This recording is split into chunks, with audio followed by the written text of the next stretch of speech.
raha zay jiolahy voatifitra zay fa de mbola hisy foana ny jiolahy so de tsy jiolahy le voatifitra maty so de tsy jiolahy le migadra ny tsy fahaisany tanymorasany mifonja eraky nyty tapitanetiny Madagasikara ty fa le tena jiolahy lasa de misy zavatra tiako tenenina ty fa aza raisinao fahavalo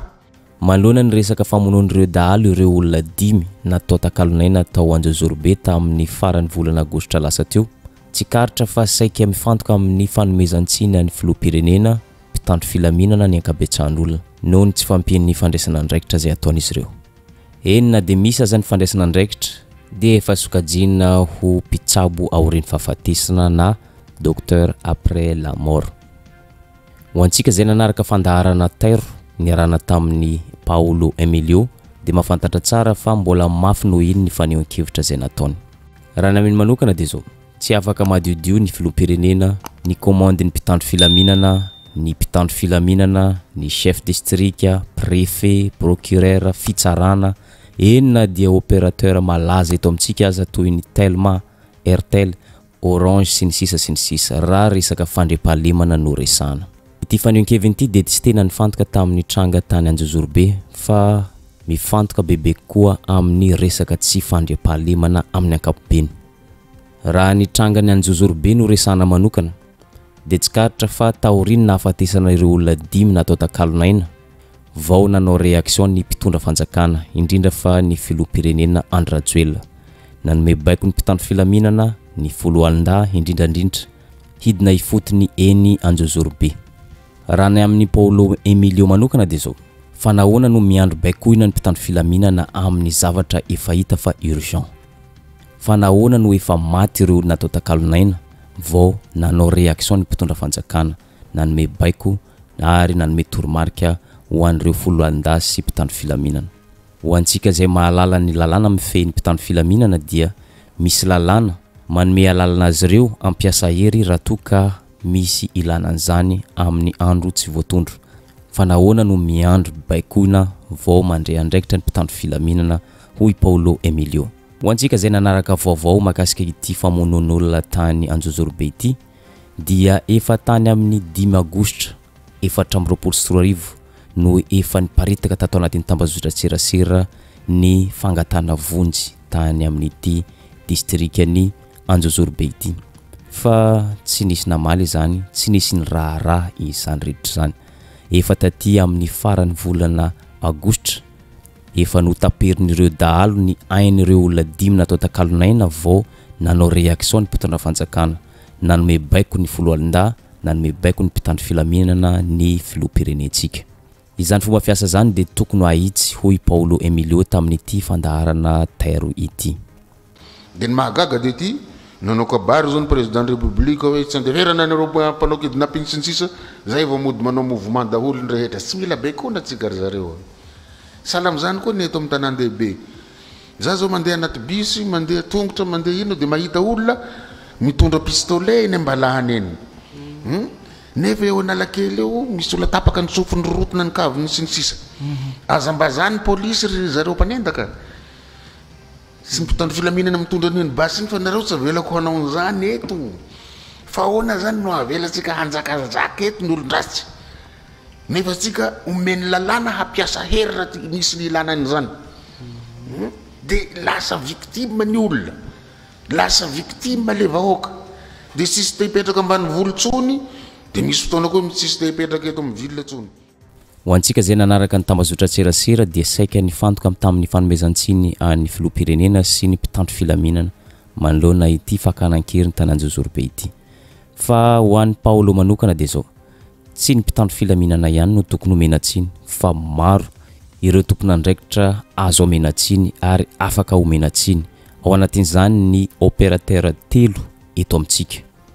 toy ny Telma Orange Airtel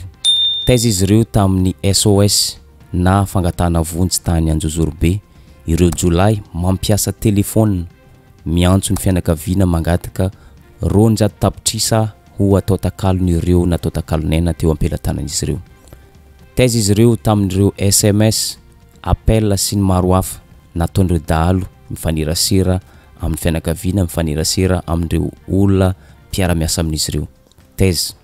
ny zavatra tsikaritra hoy Paulo Emilio, ireto opérateur telo reto Telma, Orange, Airtel enga piasa izy ireo raha ohatra ka angalatra crédin'olona, angalatra ny crédit ny mpanjifa. Enga piasa ihany koa izy ireo raha isava ny SMS nireo avy amin'ny fanohirana, misava ny antso an-tarobia ataon'ireo mpanohitra ny fitondrana. Fa nahoana ny Jolay mampiasa fitaovan'izy ireo no tsy savaina, nahoana no mbola miandry ambaratonga maro vao mandray andraikitra. Raha ny amin'i Paulo dia zao, tsy afaka ny anomentsiny ny mpitandro filaminana fotsiny isika, fa tsy afa miala amin'ny tia feraty ihany koa ny tsy fandraisana andraikitra nataon'ny opérateur Telma, Orange, Airtel. Faharoa, ianareo opérateur telo eto Madagasikara, efa betsaka loatra ny crime organisé amin'ny alalan'ny téléphone. Ataoko sangisangy le izy, hangalatra crédin'olona nareo sy megan'olona rapide. Fa raha fa hitracé hoe olona mampiasa téléphone ve rangano miantso dia tsy traçable aveo io vetivety ary ny toerana misy azy sy ny sisa raha mbola velona le pisy. Fa asarotona ny tracé nazy. Raha isava SMS na mpanohitra sy olona tsy atokotokisana nareo rapide be azy nareo le izy rehefa olona tiana hosim-baina. Fa raha fa Jolay mbola mandalo procureur, mandalo police na gendarme aloha manao ry mangataka réquisition zay vao mandalo procureur zay vao hoenjehina le olona na tracena. Non kosa aza atao an'izany ay mbahoaka ty fa tsy lalaovitsika sy ampiasana procédure raha fa misy zavatra maika sahala amin'izany urgence ny anaran'izany. Dia zavy amin'ny téléphone net de 200 millions ariary ny angatahako amin'ny fianakaviana amin'ny alalana téléphone pisy fantako pisy ino ny ampiasain'le Jolay dia sy tracé ve io dia sy fantatra ve io na par satellite raha zareo za tsy dia tena mahay informatika fa zavatra mora avy amin'ny alalana io dia tratra. Fa maninona izahay fantanareo ny zavatra tenenina isalefana message amin'ny téléphone fantatra ny tokony te hafantatra azy dia maninona le Jolay no tsy fantatsika hoe tsy azo amin'ny alalan'le appel sy ny tracena amin'ny alalan'ny appel na fandriana amin'ny alalan'ny appel. Ka tsetsatsetsatsiaritra hoe samy tenenina daholo fa tsy hitrikitrina fotsiny hoe mpitandro filaminana tsy miasa e. Tsy diabolisaina ny corps anankiray na ny sehatrasa anankiray na roa na telo. Ankoatr'izay nampiseho ny fomba fijery tsotsotra i Paulo Emilio tamin'ity fandarana ity, indrindra fa ny fisian'ny kidnapping izay tsy mety tapitra na fakankiriny izay tsy mety misy fiafarany amin'ity firenentsika ity. Raha ny fanehoan-keviny dia zao, matoa misy ny kidnapping dia mbola manjaka ny kolikoly eto amintsika. Toy izao ny fanehoana an'izany fanehoan-kevitra zany. Matoa tsy mety tapitra na tsy mety foanana ny kidnapping dia azo antoka fa misy kolikoly any ambadimbadika any.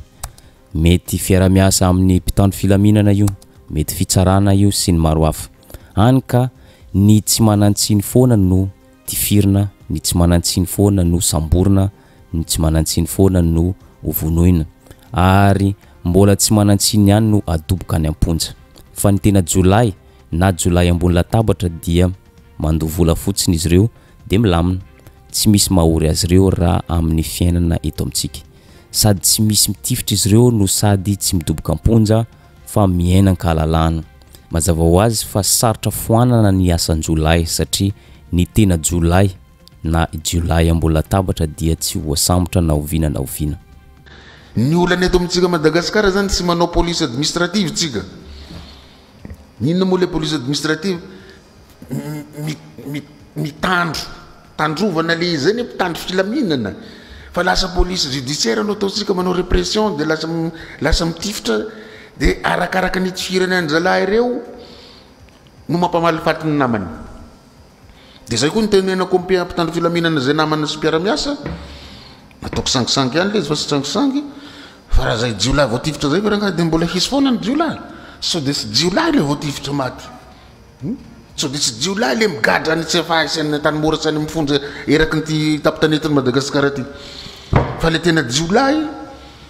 lasa dia misy zavatra tiako tenenina ty fa aza raisinao fahavalo. Fa misy information men'olona fa misy sasatsasany vitsivitsy amintsika mpitandro filaminana ho ny tafiditra anatin'le raha manga. Satria namonoana an'izy 5 io dia nahita maso ny tarehiny zalahy mpitazona azy dia tsy maintsy eliminena mba tsisy témoin dia araka ny tsitsondresaka dia olona manao fanamina ilay izy mitazona basy mahery vaika fa misy fotoana taloha zany rehefa nidahaly koa manafika ny amin'ny tany aminay tany tsimotsimo any dia tena manao tenir zalahy fa ny afatara anazy tsy ranjesy ny amin'ny tongony fa cranil kiranil reny dia zavatra sahala amin'izay ilay izy azo sorohona io fa tsy hoe iandro baiko na misy kasala amin'ny anjozoro be io zay vao samy siaraka iraha fanampin'izay nanakihana ny fomba fiasan'ny mpitandro filaminana izy indrindra fa ny tsy fahaizan'izy ireo manao ny asan'izy ireo na mifehy asa zay sanin'izy ireo ny zava-misy eto amintsika hoy Paulo Emilio dia tsy tena mpitandro filaminana no misy eto fa mpitandro ny tsy ambaratelo sao hivoaka ndao zavaitsika amin'ny ohatra zany ohatra tifirina avy hatrany ireo olona izay eritreretiny mpitandro filaminana fa Jolay sao mety amoaka zavatra tsy tokony faseho masoandro ohatra sao amoaka secret na amoaka ireo olona tena Jolay na Jolay ambony latabatra ary zany tranga zany dia matetika mpitranga eto amintsika toy ny hoe na sambotra Jolay ny mpitandro filaminana dia nitsoaka ny Jolay ka tsy maintsy nitifitra ny mpitandro filaminana ohatrohatra zay ny tena zavadoza amin'ity zavatra ity dia zao tsy fantatra hoe tena Jolay tokoa ve le olona no samborin'ny mpitandro filaminana sa olotsotra tsy manantsiny tsy afaka miaro tena no endrikendrena ho Jolay nanamarika Paulo Emilio raha ny Jolay no tifirin'ny mpitandro filaminana zay no isaina dia efa tsy tokony isy Jolay intsony na ireo mpamoan'olona intsony eto amintsika petraka ary ny fanontaniana hoe tena Jolay marina ve ireny tifirin'ny mpitandro filaminana reny sa olona tsy manantsiny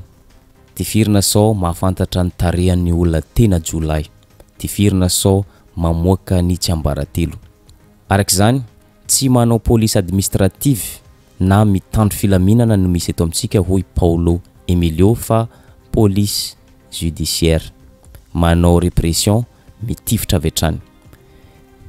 ka izay zavatra izay dia tokony ahitsy tokony sorohana ny tsy fahaizan'ny jandary mifehy ny asany tsy fahaizan'ny polisy na ireo mpitandro filaminana maro hafa solution matoa io misy phénomène kidnapping sy fitadiavana miliary eo misy kolokolo avy laintany hoany mety amin'ny fitsarana io na any mpitandro filaminana zay mantsy niany fomba nandaminako tany atsimo samy ambenana fa tsy ny vahoaka irery ihany no pretinao fa ambenako kory zareo sasatsasany ao amin'ny tribunal dia ambenako kory zareo sasatsasany ao amin'ny mpitandro filaminana dia misy sasany mitondra tsakado dia mitondra moto mivoaka any ambany volo verina avy any izy misy volo tapitrisa ao anatin'ny sakiny dia gaga za hoe aitsy amin'ny ville leto le agence spéciale fandraisam-bola fa lasa nifindra any ambany volo any koa le brown le agence spéciale sy ny banque BOA dia ohatrany zavatra tsy metimety fa vola avy aiza dia raha vao ny harivan'le misy olona nazahoany zalahy vola dia misy poabasy misy olona manafika satria soloany azy zay nge io mahatonga ny insécurité eto Madagasikara indrindrandrindra iny any ambany vola satria misy olona terenao anome volanao amropo tsara sasatsasany sy mpitandro filaminana sasatsasany dia rehefa zahoanao izy zato tapitrisa dia manafika ombon'olona hanoloany le zato tapitrisany dia lasa cercle vicieux modina sala fa raha vao ambona daholo dahalo ambony latabatra sy ny dahalo anatakata le amin'ny Vietnam mamony anatakata dia ndray le mbola latabatra iray tsy saiko Texas dia milamina ny tanàna dia mifampatoky dia mifanaja dia tsy alaina baraka ny tsy terena ho diso ny tsy diso zay ny olana fa zay olona sahasaha izy tsy manakavany eto amin'ity tanàna ty no mody samborina dia rorotona amin'ny tomobile dia ampandoalifina dia darodarovana sy ny sisa tsy fampandria-tany ny naran'izany tsy izy zany fa herisetra atao amin'ny vahoaka tsy manatsiny Paulo Emilio dia mametraka foana hatreto aloha dia mbola mampanahy ihany hoy izy ireny olona lazaina fa Jolay no tifirina ireny sao dia tsy Jolay sao dia olona tsy manantsiny ihany tahaka izay ihany koa ireo olona ny gadraina ohatra any Antsiafahy any amin'ny fonja maro hafa tsy voatanisantsika eto sao dia tsy tena Jolay no gadraina fa olona tsy manantsiny ka zay zavatra zay dia tokony eritreretina ihany sao dia olona tratrany accusation tsy afaka miaro tena no notondroina no nadoboka amponja navoakany Paulo Emilio ihany koa ny tsambaratelo zay misy eto amintsika toy ny hoe resaka tsy fampiny mpitandro filaminana raha ny fahafantaran'ny Paolo Emilio tamin'ny alalan'ny angom-baovao nanany dia zao tsy ampy ny mpitandro filaminana eto amintsika no ny tsy fampian'ny karama lasa manao gardien sinoa karana sy ireo mpanambola na mpanao politika ny akabetsan'ny mpitandro filaminana dradradradraina fa tsy ampy nisan'ny mpitandro filaminana eto Madagasikara dia averiko indray aza atao fahavalo za raha mitenen'ity lasa manao gardiennage any amin'ny sinoa sy ny karana sy ny tsisa ireo mpitandro filaminana tokony hiambina an'ireo vahoaka malagasy reo lasa mivangongo eto amin'ny ville ireo mpitandro filaminana reo fanakalozy le izy dia misy sasany zao ime tenenako an'izay zay efa voky bebe kibo avy any ambany vola pekaro mibron ville aty fa velao le boikely vao nivoaka ireo no alefa reo mahazakazaka hanenjika an'ireo dahaly reo sy ny olon-drasy any ambany volo hiambina an'ireo tantsaha reo marobe ny voka-dratsiny tsy afaka mamboly ny tantsaha sasany amidy ny tanindrazany sy ny tanimbariny sy ny tanimboliny dia miakatra ty amin'ny ville dia inona ny afarany après 2 mois matory anaty tunnel matory any amoron-dalana zareo fa mitombo raha vao misy ny insécurité dia mitombo ny olona matory amoron-dalana. Nanakihana ihany koa ny rafitra mifehy ny mpitandro filaminana i Paolo Emilio. Ny zavatra misy eto amintsika dia misy ny atao hoe compétence territoriale, zany hoe tsy hoe miankin-doha tanteraka amin'ny baiko ny mpitandro filaminana fa misy ihany koa ny famerana ny toerana ahafahan'ny mpitandro filaminana miasa. Ka tokony hatsaraina zany rehetra zany. Ohatra, raha toka manao fikarohana ny polisy na zandary any Ambatondrazaka ka mitsoka reo olona izay karohana ka mitsoka makany amin'ny tanàna tsara tanàna ohatra dia tsy afaka manenjika an'izany ireo mpitandro filaminana fa voafetra amin'izay compétence territoriale zay fa ny azondreo atao dia zao manao extension mangataka extension de compétence ka zay zavatra zay no tokony ahitsy tokony malalaka ny fanaovana investigation sy ny fetra ny toerana azo iasan'ny mpitandro filaminana hoy Paolo Emilio. Ndao hitodika amin'ny vahaolana sy sosikevitra naroson'ny Paolo isika. Dia niavy ao tsinanana kely Ambatondrazaka dia Anjozorobe ao voany eo limitrophe dia rehefa manao zavatra zalahy dia miporitsaka amin'izay ty miporitsahana dia eo ny olana zany le compétence territoriale le mpitandro filaminana dia mahagaga hoe samby eto Madagasikara dia maninona raha gendarme na mpitandro filaminana avy any Ambatondrazaka no tsy afaka hanenjika sy hanambotra olona mandositra ny tsara tanàna zay le olana le resaka compétence na juridiction resaka fitsarana sy ny compétence na mpitandro filaminana tsy maintsy mangataka extension de compétence ianao nefa eto Madagasikara eto Madagasikara tsika menaka dia io zany le procédure ny manasarotra zavatra voalohany. Faharoa, raha tsy miverina sika any amin'ny communauté amin'io vahoaka io victime io satria le vahoaka neny mahafantatra ny hoe iza no ratsy ao fa nefa le vahoaka zao andefasantsika opération za matsy de pour ny opération loatra fa anatin'ny opération no miteraka crime hafa indray io zao nazy SMS maromaro za hoe misy olona vehivavy efa 1 taona mpivarotra crédit de lasa voadariko fa mpanome crédit ny dahalo sy ny mpitazona keriny raha ohatra ka mitazona épicerie zany le olona dia ho fantany daholo hoe izy mividy crédit aminy izy mivarotra fotsiny no atao zavatra salamy zany dia azahoanao darika sy ny tsisa fa matao koa zany ny mpitandro filaminana mitazona azy dia mety misy indice na zavatra salamy zany fa raha tsy mihetsika daholo ny tompony andraikitra amin'izay district ny tenenina sy ny faritra tenenina zay dia tsy ho tapitra. Malohana ny resaka tsy fandriampahalemana dia anisan'ny manana andraikitra lehibe ny chef district, ny préfet sy ireo manodidina azy hoy Paolo Emilio. Tompona andraikitra amin'ny fametrahana paikady amin'ny fandriampahalemana amin'ny district misy azy ny préfet, ny chef district, procureur sy ireo manodidina azy. Aorin'izay rehefa tafapetraka tsara ny paikady sy ny stratégie afaka entina ampandrina fahalemana dia ny mpitandro filaminana no manatanteraka ireo drafitra napetraky ny préfet, ny procureur ary ny chef district hoy Paolo Emilio. Eto dia mitodika amin'ny solotena mpanjakana ny préfet sy ny chef de district ny olona mantsy tonga dia manana meloka sy manome tsiny ny mpitandro filaminana fa asatsika ny tononoko teo zay ry zalahy ny fandaminana ny tanàna fa irahina hanatanteraka le stratégie na sécurité ny mpitandro filaminana zay kosa aloha dia arovako le mpitandry filaminana fa sy tonga dia misy mpitandry filaminana tonga dia izy no mandeha tsy voizina sala milakana inona zay lakanjejo tsy zay le io fa amin'ny maha président ny OMC anareo dia tokony mivory zany ny OMC zay tariny sy olo tena mpanjakana dia ko miara-manaraka azy ao ny procureur zay vao miaraka amin'ny mpitandry filaminana zay zavatra zay zany tokony ho jerena fa ny olana zany tsy metsika fahefana ampitahorina sy olo tena mpanjakanareo dia tsy sa mandray andraikitra raisiny andraikitra dia aza matahotra affectation fa raisiny andraikitra zay manandrify fa io fatahorana handray décision io no mahafaty ny mpiraitany razana za sy lehibe ny gendarme sy ny police sy ny miaramila hitenin'izay fa za mpiara-miasa aminareo ny préfet sy ny chef district ny anareo délégué d'arrondissement apetraho le stratégie na sécurité avy eo raha itsika mpitandry filaminana hanatanteraka azy fa raha mbola hiaina anatin'ny opération 1 mois 2 mois 3 mois tsika sisy zavatra vita eto ary zany zavatra zany dia tsy zavatra andresahana fotsiny fa efa nanao chef district tany amin'ny faritra atsimo i Paulo Emilio ary manana traikefa amin'izany izy toy ny hoe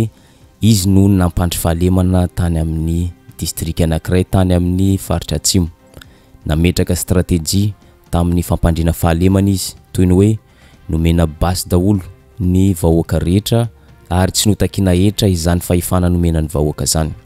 raha vao naheno ny dahalo hoe fa mitazona basy ny district misy an'i Paulo dia tsy nisy Jolay na dahalo tonga nanafika azy ireo mety manana réseau mafimafy angambo ireo Jolay na dahalo ka tsy nasahy niditra tao amin'ny district anisy ireo arak'izany tamin'ny Paulo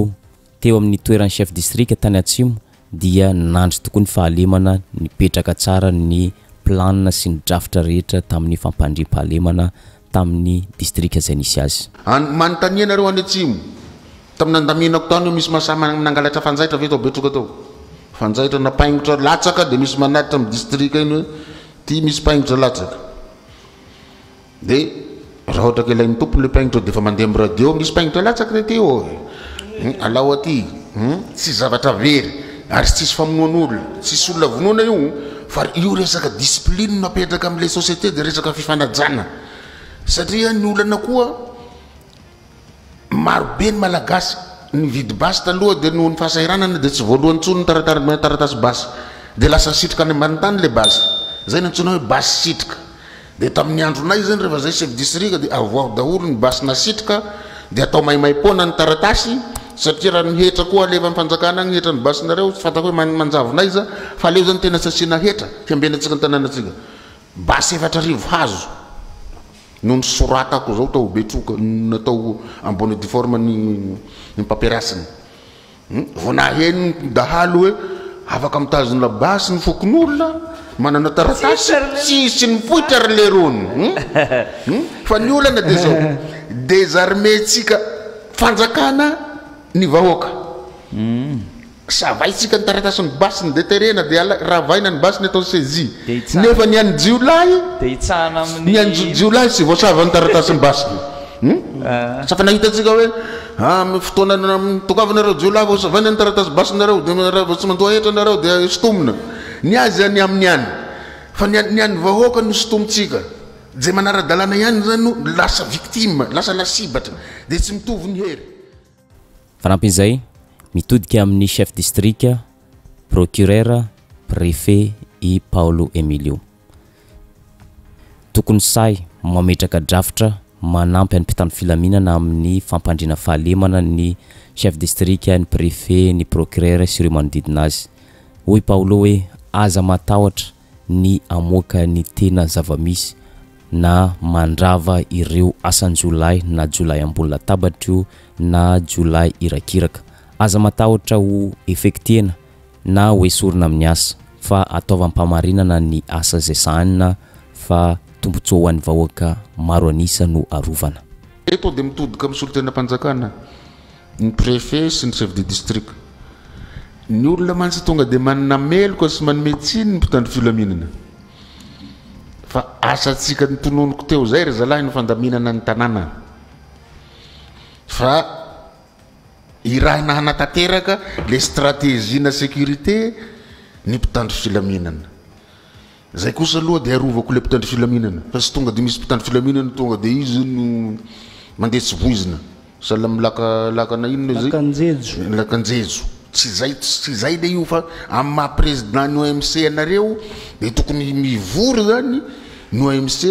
zay tariny sy olo tena mpanjakana dia ko miara manaraka azy ao ny procureur zay vao miaraka amin'ny mpitandry filaminana zay zavatra zay zany tokony ho jerena fa ny olana zany tsy metsika fahefana ampitahorina reo sy olo tena mpanjakana reo dia tsy samandray andraikitra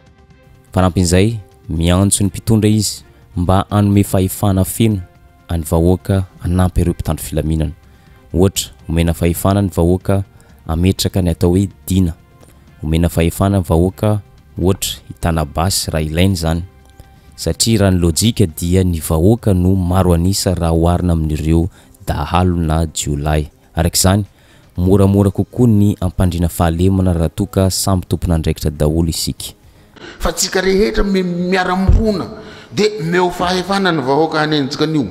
amin'ny alalan'ny dina fa dina ny nandaminana intanàna fa tsy asena raha latsaka io sasena ninoninona fa dia firy loatra ny mpanao kidnapping zany ka raha ma district firy ny teneniko teo zay samy mahazo lehilahy vatan-dehilahy arivo amin'ireo district reo mandrakotra ny antojoro be dia mbola misy tafaporitsaka very zareo na ala firy ve dia tsy voarakitra n'olo 5,000 fa le volonté tsika mihitsy zany miandro baiko dia miandro voa dia tsy mba misy ny antsona hoe prévention risque catastrophe nge zany dia tokony misy prévention inona ny fanomanana inona ny zavatra homanina ary ny farany dia zao mila ampihavanina ny mpitandro filaminana sy ny vahoaka esorina ny efitra mampisaraka ny vahoaka sy ny mpitandro filaminana hoy Paolo Emilio raha mipetraka zany rehetra zany